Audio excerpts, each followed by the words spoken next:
الملک الحق المبین محمد الرسول صادق الوعد الامین۔ حضرات محترم، آج تھوڑی دیر قبل ہندوستان کے سب سے بڑے آتنکوادی نرسنگھانند نے ایک چھوٹی سی ویڈیو ٹویٹ کر کے اور مجھے بھیجوائی ہے۔ میرے مباہلے کے چیلنج کو ایکسیپٹ کرتے ہوئے اس نے کہا ہے کہ میں مفتی سلمان اظہری کی چنوتی کو سویکار کرتا ہوں۔ تو اب سنو، یہ بڑی خوشی کی بات ہے میرے لیے کہ اب تک گوفے میں بیٹھ کر جو گیدڑ بھونکتا تھا وہ آج باہر آنے کی ہمت دکھا رہا ہے۔ اور یاد رکھنا، الحمدللہ میں آج بھی اپنے اسی مباہلے کے چیلنج پر برقرار ہوں اور انشاءاللہ العزیز ایک قدم بھی پیچھے نہیں ہٹاؤں گا انشاءاللہ۔ اب یہ کہتا ہے تاریخ بتا، دن بتا اور جگہ بتا، تو سن لے۔ جگہ تو تیرے چیلے نے خود ہی بتایا تھا، دلی کے رام لیلا میدان میں آنے کی، یہ بات میں نے نہیں کہی تھی۔ تاریخ دن میرا ہوگا، جگہ اور پرمیشن کے معاملات تیرے ہوں گے۔ یہ پہلے والی ویڈیو میں بھی میں نے اسپشٹ کیا ہے، اس لیے میں اس پر زور دے کر کے کہہ رہا ہوں کہ حکومت کی ساری پشت پناہی تمہارے ساتھ ہے، یہ ہمیں اچھی طرح سے معلوم ہے۔ اور اگر ایسا نہ ہوتا تو تم کھلے سانڈ کی طرح گھوم نہیں رہے ہوتے آج۔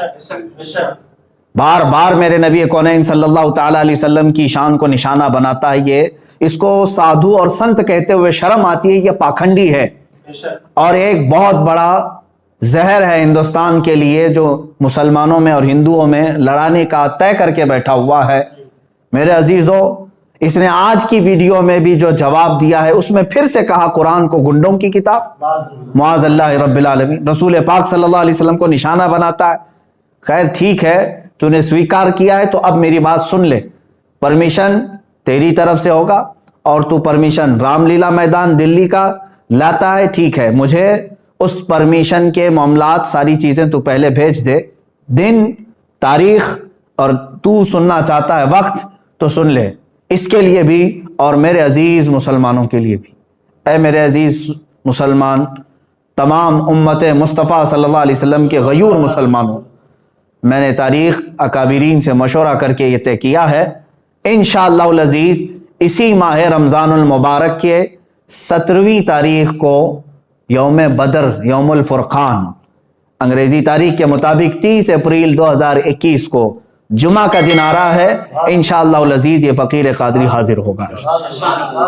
دن پھر سے سن لے، میرے رمضان المبارک کی 17 تاریخ یوم بدر، یوم الفرقان، اور 30 اپریل 2021 کو میں اپنی جانب سے تاریخ تجھے بھیج رہا ہوں، اور تو پرمیشن کے معاملات آج ہی سے تیاری کرنا شروع کر دے، یا جیسے بھی پرمیشن کے معاملات ہوں گے تو مجھے فوراً جیسے آج ویڈیو بھیجا ہے اسی طرح سے بھیجے گا۔ اور دوسری بات، اب جو مباہلہ ہوگا، جو میدان میں اترا جائے گا، اب سن لے اس کے معاملات۔ میں اپنے اسلامی اصولوں کے مطابق مباہلے کے جو اصول ہیں اس پر عمل کروں گا انشاءاللہ العزیز۔ میں پہلے میدان میں اتروں گا اور پھر اتمام حجت کے لیے سامنے بیٹھوں گا۔ ایک بار پھر سے تجھے میں اسلام کی حقانیت، قرآن عظیم کی شان، رسول پاک صلی اللہ تعالی علیہ وسلم کی عظمت تیرے سامنے پھر سے بیان کروں گا، اور تو پھر سے اگر انکار پر انکار کرتا ہے، رسول پاک صلی اللہ تعالی علیہ وسلم کی شان میں مغلظات بکتا ہے، قرآن عظیم اور اسلام کو نشانہ بناتا ہے، اس کے بعد اتمام حجت ختم ہو جائے گی۔ میری طرف سے جو تجھے اسلام کی حقانیت بتانی تھی وہ مکمل ہونے کے بعد تو بھی بیٹھ جا، میں بھی بیٹھتا ہوں۔ تو نے کہا ہے نا کوئی چیز نہیں لے کر کے آؤں گا، دیوی کو اور ماں کو اپنے اندر لے کر کے آئے گا۔ بہرحال جس دیوی اور دیوتا کی تو پوجا کرتا، عبادت کرتا ہے، تو بیٹھ کر کے اپنی دیوی اور دیوتاؤں کو پکارے گا، اور میں اپنے رب ذوالجلال خالق کائنات اللہ رب العزت کو پکاروں گا، اور میں یہ عرض کروں گا کہ اے اللہ، اس میں جو جھوٹا ہے اس پر تو لعنت بھیج اور اس کو تو اپنے عذاب کا نشانہ بنا دے۔ انشاءاللہ العزیز یہ سلسلہ چلتا رہے گا، اور اس کے بعد پھر جو تیرے لیے اگنی پریکشا ہے وہ بھی باقی رہے گی انشاءاللہ العزیز۔ یہ اصول ہیں موبائل کے، اب پھر میں یہاں پر کچھ چیزیں ضرور عرض کروں گا. جانے سے قبل ایک اور بات اس پاکھنڈی کے لیے، نرسنگھانند کے لیے، کہ تیری بھی باڈی ٹیسٹ ہوگی، میری بھی باڈی ٹیسٹ ہوگی. تیرے بھی کپڑے چیک کیے جائیں گے، میرے بھی کپڑے چیک کیے جائیں گے. کوئی چیز لگا کر کے نہیں آیا جائے گا. ہم اسی طرح سے آئیں گے، اور کتنے لوگ رہیں گے اس کو اگلی مرتبہ میں ہم طے کریں گے. اور یاد رکھنا، شرارت کرنے کی کوشش نہیں کرنا. اگر تو اپنے گوفے سے باہر آنے کی ہمت دکھا رہا ہے تو پھر سے میں تجھے کہتا ہوں، بزدلوں اور کائروں کی طرح سے شرارت نہیں کرنا. جس طرح تو اپنے گوفے میں بیٹھ کر کے عام بھولے بھالے ہندوؤں کو ہتھیار سے لیس ہونے کی دعوت دیتا ہے، لڑانے کے لیے ابھارتا رہتا ہے، اس طرح اگر تو نے دلی میں رائٹس کرنے کی کوشش کی، ہندو مسلمان فسادات کرنے کی کوشش کی، اس کا سارا ذمہ تیرے سر پر ہوگا. اس لیے کہ میں ہندو مسلمان لڑائی کا، فساد کا حائل نہیں ہوں. میری لڑائی عام لوگوں سے نہیں ہے، صرف تیرے سے ہے، تجھ پاکھنڈی سے ہے، جو تو اپنے مغلظات کے ذریعے سے اسلام کو اور قرآن کو اور میرے آقا کو نشانہ بناتا ہے. سب کو معلوم ہے تو سیاست کے لیے یہ تمام چیزیں استعمال کر رہا ہے، لیکن آج بات آ گئی ہے میرے نبی محترم صلی اللہ تعالی علیہ وسلم کی. تو کیا سمجھتا ہے کہ اسلام یہ کوئی کھیل ہے، آج کل کا آیا ہوا ایک دین ہے؟ اسلام تو اس دن سے ہے جس دن پہلے انسان نے اس دھرتی پر قدم رکھا ہے. میرے رب ذوالجلال کا ہر گھڑی انشاءاللہ العزیز اعانت کا وعدہ ہے قرآن پاک میں، اور مجھے یقین کامل ہے. اور جو باتیں مجھے عرض کرنی ہے، پرمیشن تو لے کر کے ہمیں بھیجے گا، اور تاریخ میں نے طے کر دیا. پھر ایک بات، تو جل کر مر گیا تو اس کی ذمہ داری میری نہیں ہوگی. یہ بھی لکھ کر کے پہلے سے دے دینا، کسی ایڈوکیٹ کے ذریعے سے بنا کہ میں اپنی خوشی سے جل کر کے مرنا چاہتا ہوں، اس لیے کہ بعد میں تیرے جل کر مرنے کے بعد نہ یہ ذمہ داری میرے اوپر ہوگی اور نہ ہی کسی مسلمان پر ہوگی. اور انشاءاللہ العزیز مجھے یقین ہے میرے دین پر اور رسول پاک صلی اللہ تعالی علیہ وسلم کی حقانیت پر اور قرآن پر یقین ہے. جو ہوگا میرے رب تعالیٰ کی مدد ضرور آئے گی.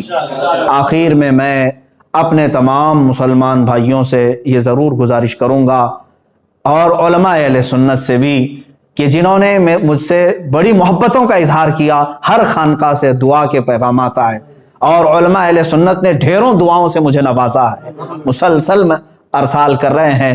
کئی حضرات نے مجھے اپنی نیکیاں، اپنے نوافل میں یاد کیا. بہرحال میں تمام ہی نوجوانوں سے کہنا چاہوں گا، اے مسلمانوں، اب مجھے بتاؤ، میرے آقا صلی اللہ تعالی علیہ وسلم پر اس قدر مغلظات بکنے کے بعد اب جینے کا مطلب کیا رہ جاتا ہے؟ اب جینے کا مطلب کیا رہ جاتا ہے یہاں پر؟ اور پھر میں یہ سمجھ لوں گا کہ اگر اس وقت کے آنے سے پہلے اس نے کوئی شرارت کی، دباؤ بنا کر کے میری گرفتاری یا مقدمے میں گھسیٹنے کی کوشش کی، تو پھر میں سمجھ جاؤں گا کہ تو سب سے بڑا کائر ہے اور بزدل ہے. اور پھر یہ بھی میں سمجھ جاؤں گا حکومت کی ڈبل پالیسی کیا ہے. جگہ جگہ سے اس پر ایف آئی آر ہوئے ہیں، دسیوں مقدمے ہو گئے، لیکن اس کو کوئی اریسٹ نہیں کر رہا. آج تک کھلے سانڈ کی طرح سے وہ گھوم رہا ہے، زہر پھیلا رہا ہے، آج تک زہر پھیلا رہا ہے. اور اگر مجھ جیسا ایک عالم انصاف کی گہار لگائے، اگر مجھے گرفتاری کے بارے میں یا مقدموں کے بارے میں بات آتی ہے، تو پھر یہ ڈبل پالیسی بھی سمجھ میں آئے گی. جس طرح مجھے آج ہی میرے گھر پر پولیس بھیج کر کے نشانہ بنانے کی کوشش کی گئی، وہ جس کی طرف سے بھی پولیس آئی ہوگی، لیکن اگر ان معاملات میں یہ شرارتیں بھی تو کرے گا تو بھی کان کھول کر کے سن لے. میرا یہ چیلنج کبھی ختم نہیں ہوگا، انشاءاللہ کبھی ختم نہیں ہوگا. اگر دباؤ میں آ کر کے کسی نے گرفتاری اور دیگر معاملات کر بھی دیے میرے ساتھ، ارے میرا قتل بھی کر دیا، انشاءاللہ العزیز ہندوستان کے ہزاروں عاشقان مصطفیٰ ہیں جو پھر کھڑے ہو کر کے تجھے للکاریں گے. پھر للکارا جائے گا تجھے، اور یہ ختم نہیں ہوگا. اور تم اپنی طاقت اور سیاست کا استعمال کرو، انشاءاللہ العزیز ہر سنی مسلمان اپنے عشق رسول کی طاقت کا استعمال کرے گا انشاءاللہ. ہمیں یقین ہے. اور تمامی مسلمانوں سے پھر سے میں کہوں گا، آج سے دعاؤں میں لگ جاؤ، اور تم ذرا برابر بھی ہلکا پن محسوس نہ کرنا، اس لیے کہ یہ میرے گھر کی بات نہیں ہے، یہ میرے اپنے ناموری کی بات نہیں. اگر کوئی بدگمانی کرتا ہے تو میں اس سے پھر معذرت کے ساتھ کہوں گا، واللہ باللہ تاللہ